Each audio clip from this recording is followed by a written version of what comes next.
Dario, welcome to the Collaborative Research Center, Meta-Organisms, Origin and Function. It's a pleasure to have you here. Thank you. It's a pleasure to be here. You made major novel insights and discoveries in the microbiome and aging.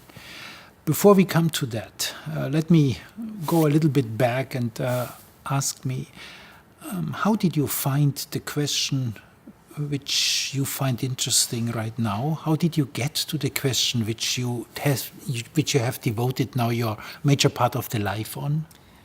I guess you are alluding to the question of the connection between the microbiome and aging. Maybe also on the aging. Okay, so I got interested in the first place in aging coming from evolutionary biology, because I could not quite understand why organisms age in the first place and why aging is such a widespread phenomenon. And I initially thought wrongly that aging is inevitable, that organisms are bound to age, are doomed to age. And I had a very interesting conversation via email with a mentor. I can call him a mentor. His name is Joshua Mitteldorf. He's a mathematician. Oh, yes, I know him. Yeah, he's an interesting scientist, a very independent thinker.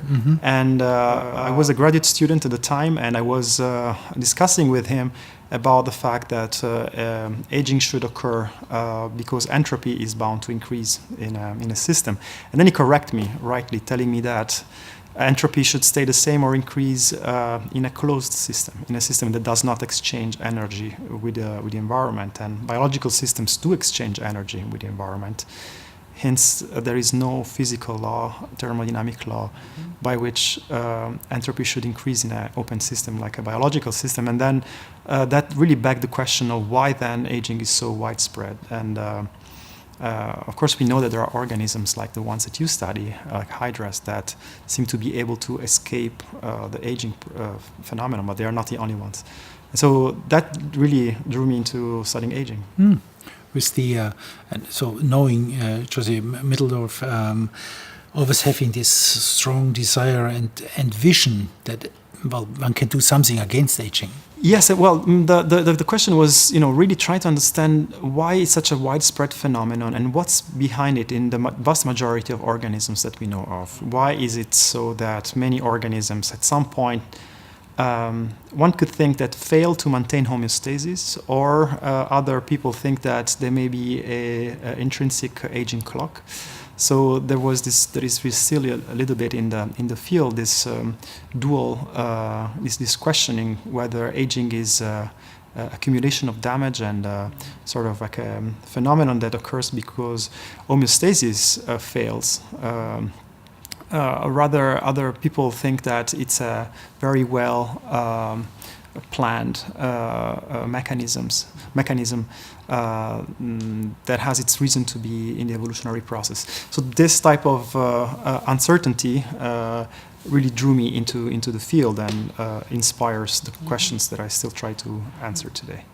I assume that in these early days, there were, of course, very visible model organisms, which all were famous because of their genetic accessibility. I mean, the C. elegans and the fly and the mouse, and so people learned a lot about basic pathways, etc. in this. Now, you made your way by using, allow me to say, a very unconventional and model organism, the killifish.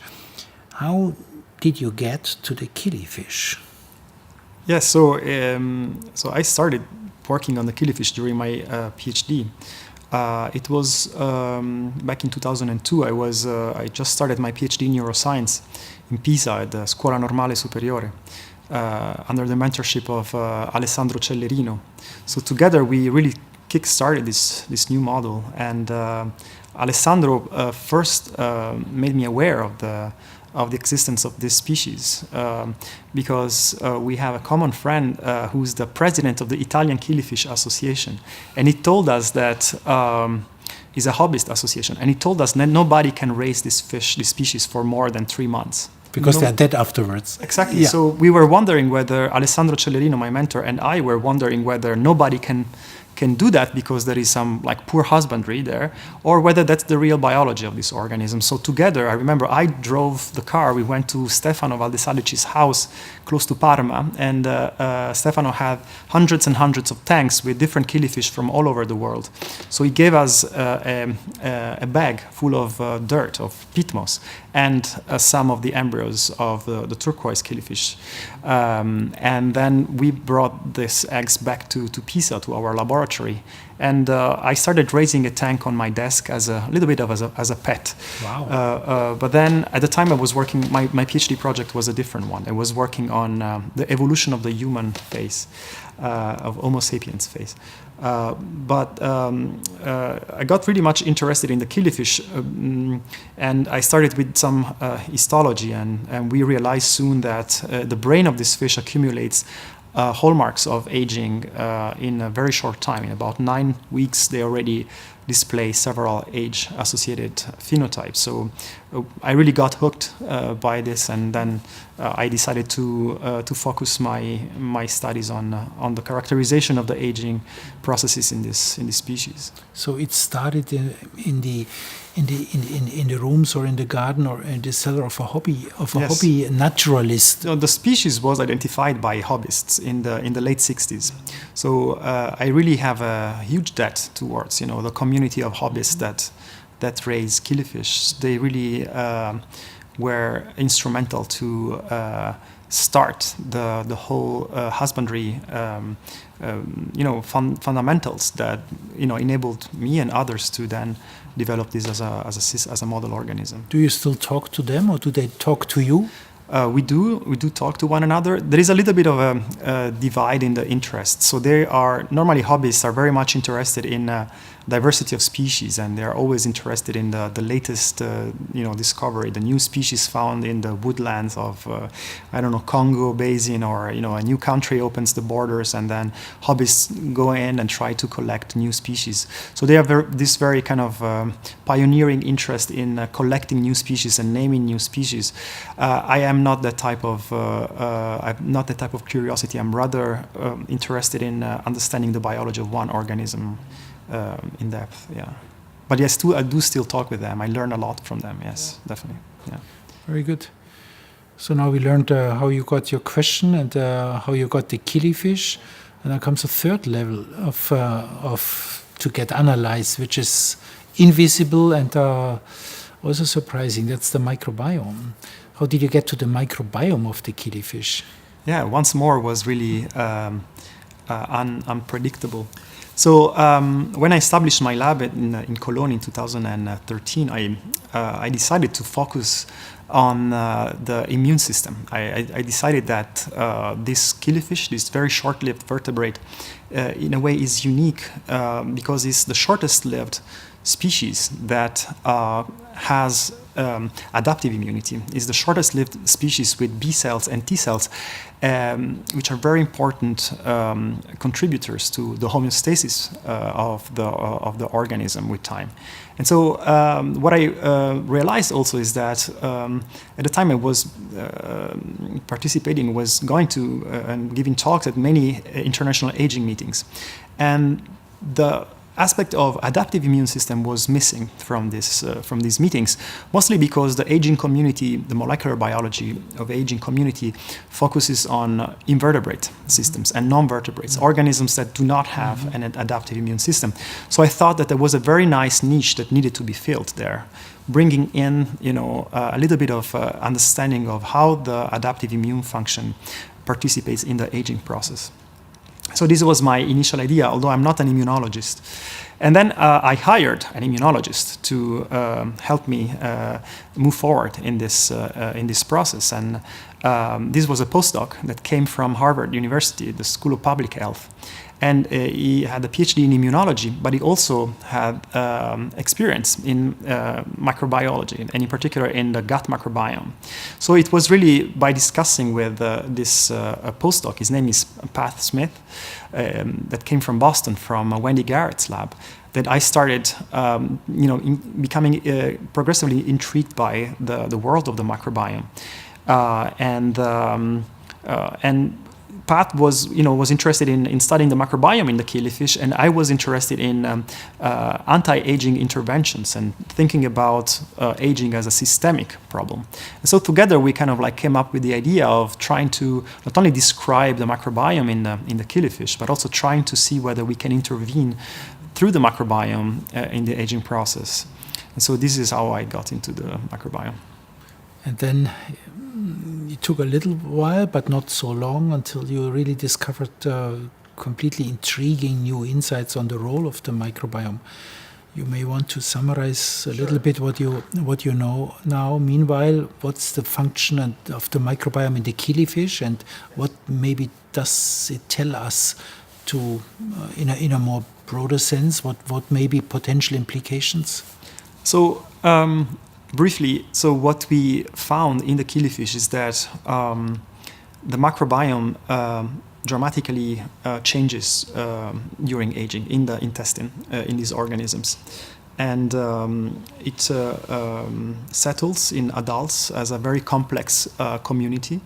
And as individuals get older, fish get older, the microbial composition changes in quite predictable ways. The diversity, for example, of microbial taxa or species, if you want, for simplicity, decreases with age in this individual fish.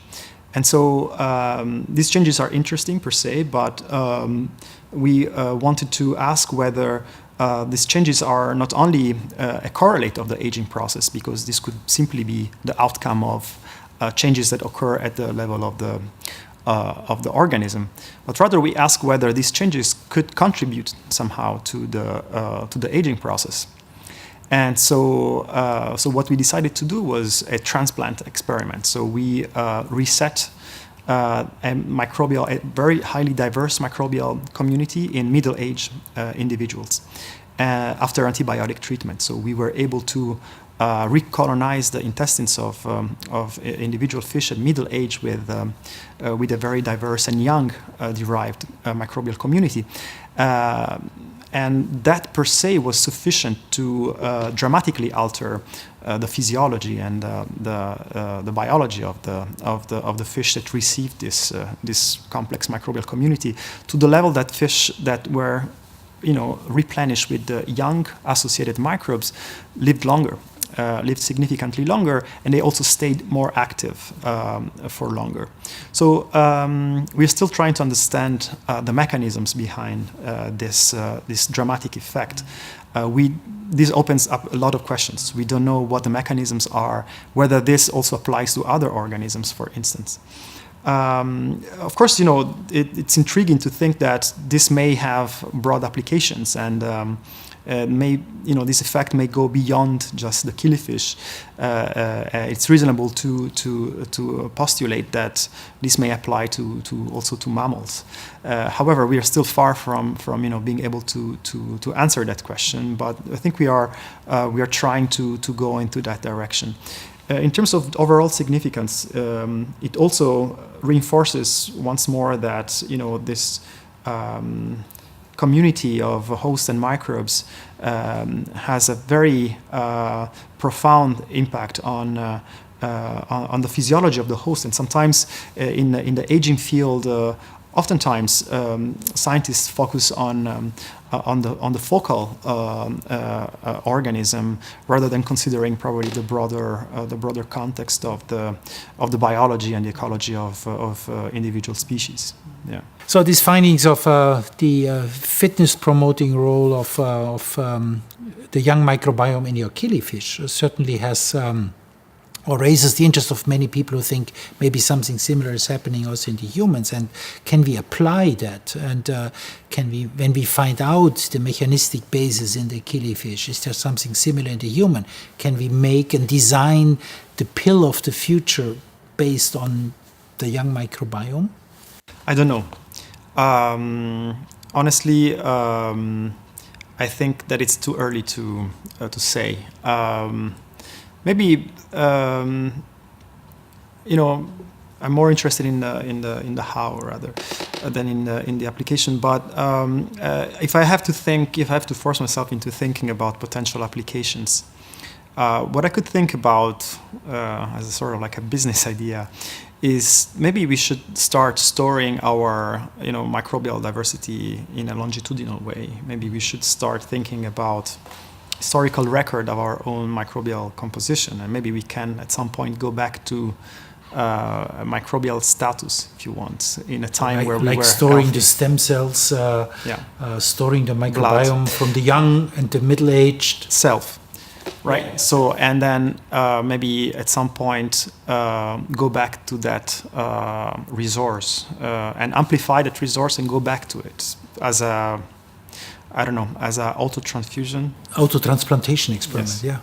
So this is probably a safe and perhaps ineffective, but who knows? Maybe this could lead to some result. Why not?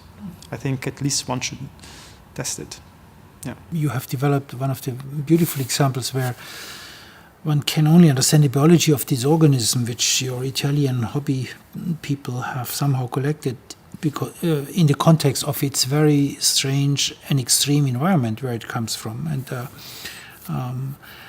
which seems to be this transient little ponds. And I think this is something which in hardcore cell and developmental biology and in microbiology in general was for a long time really not in the focus, that the environment really matters next and beside the genetics. That's I think, but people slowly but surely have to accept that environment and microbes are a major part of the environment, and not the exclusive part, but major part that matters. Yeah, and at some point you may maybe even then go and to understand why this particular organism in this setting, as you say, is then so perfectly adapted to that environment. Which brings me to the next question, which is you have developed now by yourself with the help of your team and with some luck, obviously this model system. Where do you want to be? What do you want to have learned in 5 years, maybe, or in 10 years' time? So where do you want to? What is your dream? What do you want to have understood at that time? So first of all, I would like to point out that developing the Killifish as a model system was not exclusively my merit. It's really been an incredible teamwork. So it's.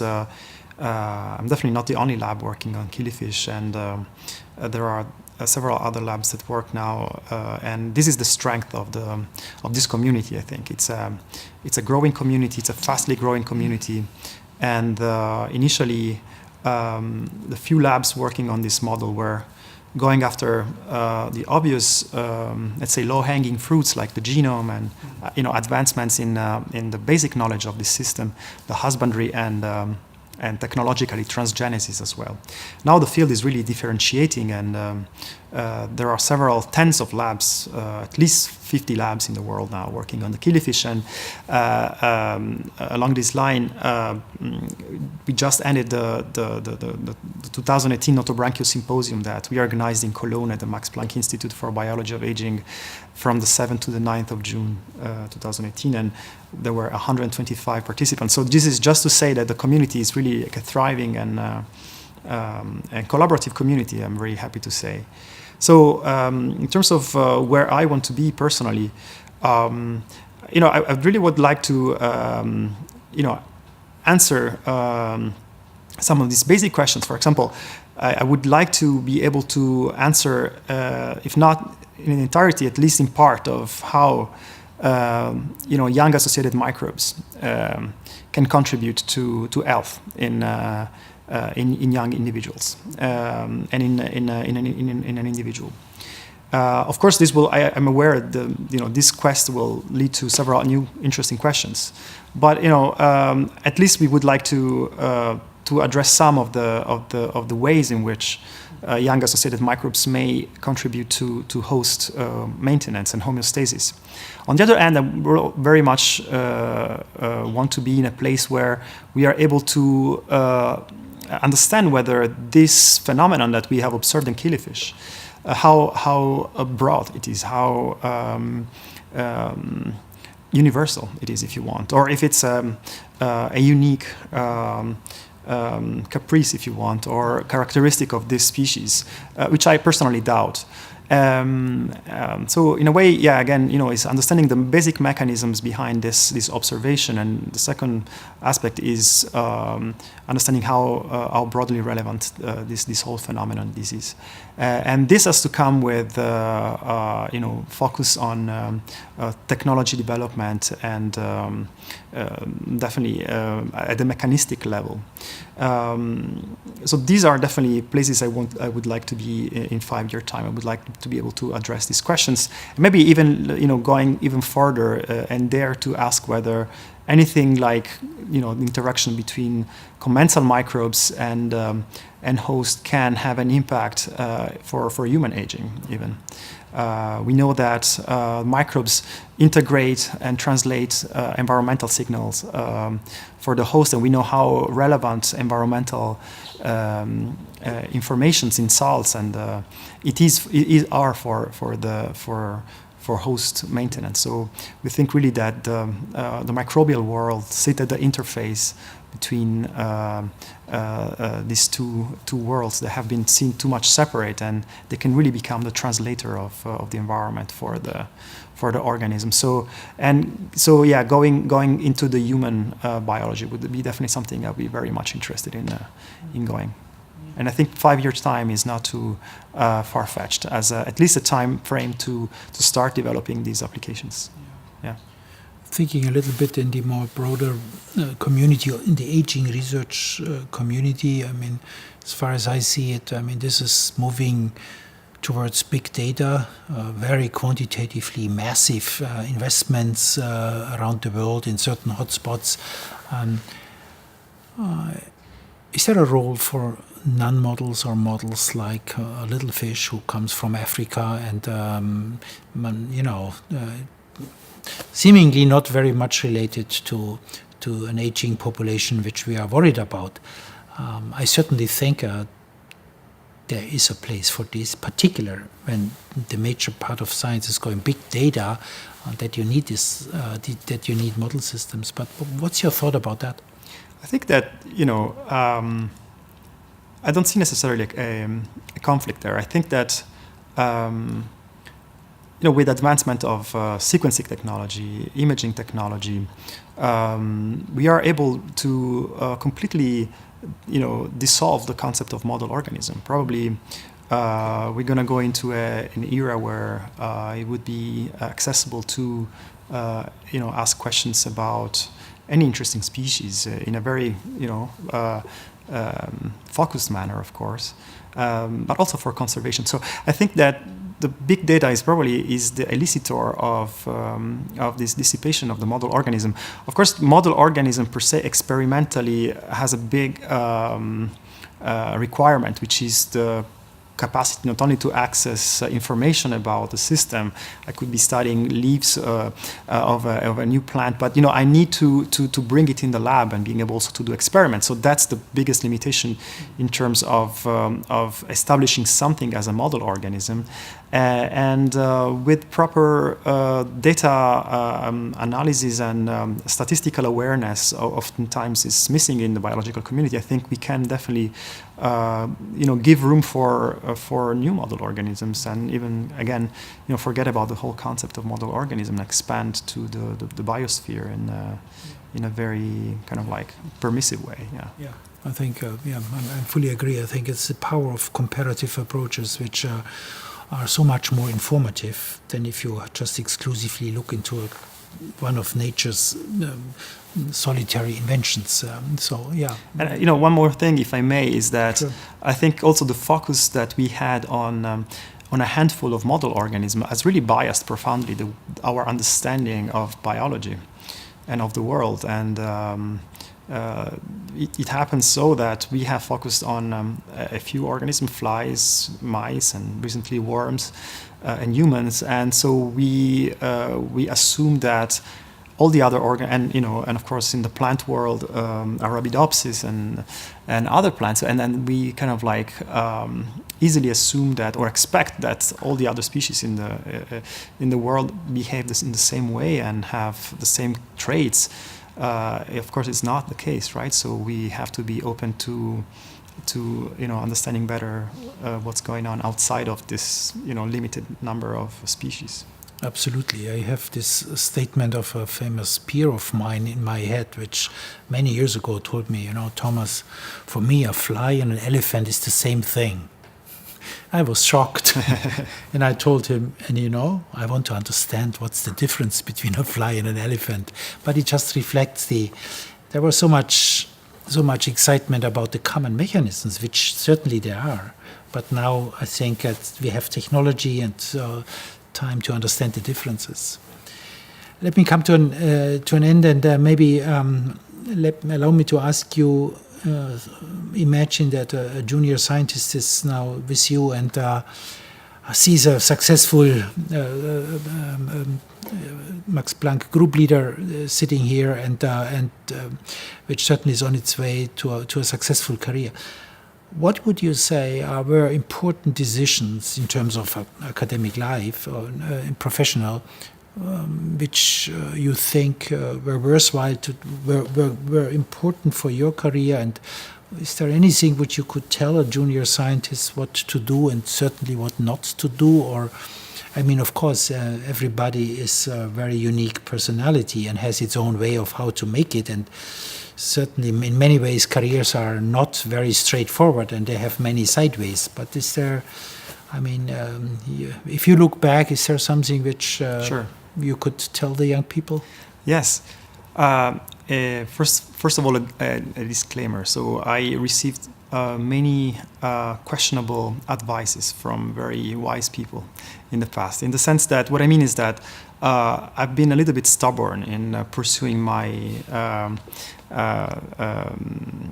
ideas and my biases sometimes. So that is just to say, not to blame my advisors, but it's simply to say that one should believe in the feeling of what you really like to do. And so rather than thinking what would land me a successful career or what topic is going to be the hot topic 5 years, 10 years from now, I think that diversifying the curriculum and having a broad range of interests and skills also is important. So it's important to be exposed to a diverse environment in a way.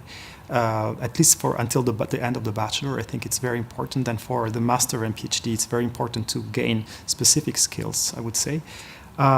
It's very important to perform research in a high-profile environment, scientific environment, because being in a very high-profile environment, an ambitious and forward-looking environment, really can move your horizon broadly and further. So that's in a way search the right environment for your ambition as you grow up, and then also it's really follow your interest and be driven by what you really like to do. Rather than strain yourself into something that you don't really fit with or that you don't like. So, again, be careful with advices. Also this one, probably take it with a grain of salt. That's a very good ending. Thank you so much for coming, Dario. Thank you. Thank you very much for inviting me. It's a pleasure.